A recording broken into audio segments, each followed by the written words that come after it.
Hello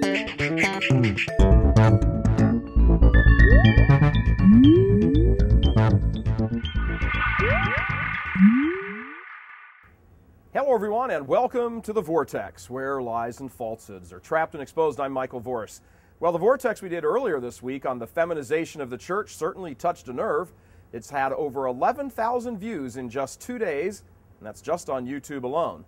The point is this: a lot, and I mean a lot, of Catholics are looking around the church today and noticing this issue of the increased feminization. And this also includes young men, teenagers, and 20-somethings. Now, to be certain, many of them see this movement towards the overtly feminine and are put off by it, and they leave.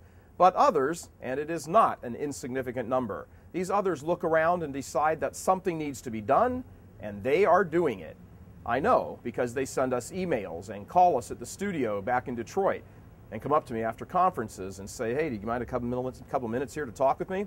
They're disgusted, horrified, and ticked off about the conditions in the church today. But this isn't a group of malcontents. They are mad in the way a husband should be mad when his wife is abused. They see what's going on with the corruption and the homosexual influence in the various parts of the church, which result in a watering down of the faith and the consequent loss of faith on the part of so many. Oh, they see this. Some of these young fellows are looking for ways to dedicate themselves to the church, to help restore her glory here on earth. So some are struggling with the issue of whether to become priests or become a husband and father and raise a large, solid Catholic family. Others have made the choice one way or the other and are either looking for women who want to share a life of holiness with them, while some others are exploring the priesthood. In one startling example of what is happening with young men, I received an email the other night here in Rome from a 14-year-old boy who we'll call Luke. In his email, he said he would like to talk to me because he feels a call to the priesthood, and all his friends laugh at him and call him names when the topic comes up. So I called him and spoke with him for a few minutes, and I have to say I have seldom been impressed with a love of the church coming from someone so young. He said his greatest frustration was not so much with people making fun of him as much as it was that his young friends didn't understand, catch this, that his young friends didn't understand the depth and beauty and majesty of the theology of the Catholic Church. His words, 14 years old. By the way, he loves the Vortex, so shout out to you, Luke. Now, I have to say, I'm hearing and seeing this sort of thing everywhere I travel. Here in Rome, at the Bloggers Conference, I got to speak to a couple of other young 20-something guys who it seems clear to me would die for the church instantly without giving it a second thought. I've had wonderfully inspiring conversations with other young guys who want to come work with us in our studio in Detroit because they relate to the sort of no-holds-barred approach to the faith. I've talked with seminarians from all over the place here in Rome who are chomping at the bit to right the wrongs, the many wrongs they see and hear about every day in the church. In Canada, the younger clergy is quietly on fire and doing a heck of a lot behind the scenes to ready the church there for a counter-revolution against the excesses of decades of feminization.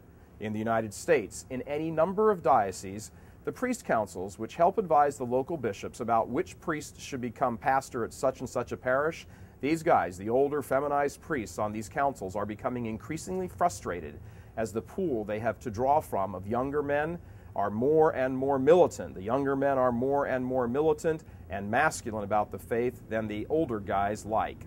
Their thought? Too bad. Seminary admissions committees have seen this more and more as well.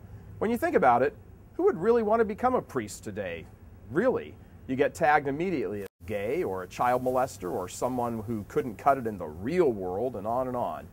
A purification of the priesthood and of young men in general in the church is what is going on right now.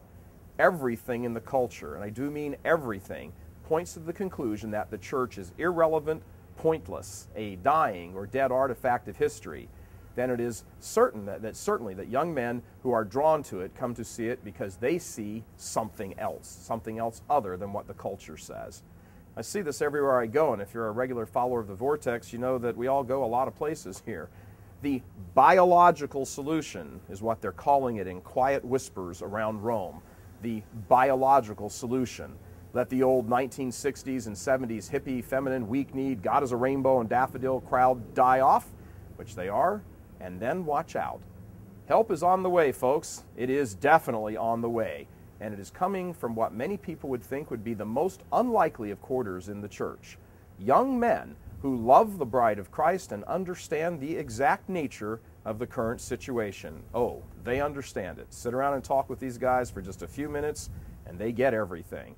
Whether they're thinking about a priestly vocation or a lay vocation, they are ordering their lives around Christ and his magnificent bride, the Holy Catholic Church. So stay tuned. From the eternal city, and I do mean eternal, God love you. I'm Michael Voris. Please help us keep delivering these kinds of messages that so desperately need to be heard and acted on. Join RealCatholicTV.com today as a premium subscriber. Become immersed in the faith established by Jesus Christ. The Catholic Church is the only hope against evil because that is its God-given mission. As our Lord said, apart from me, you can do nothing. Join RealCatholicTV.com today as a premium subscriber and come to learn and love Christ more deeply.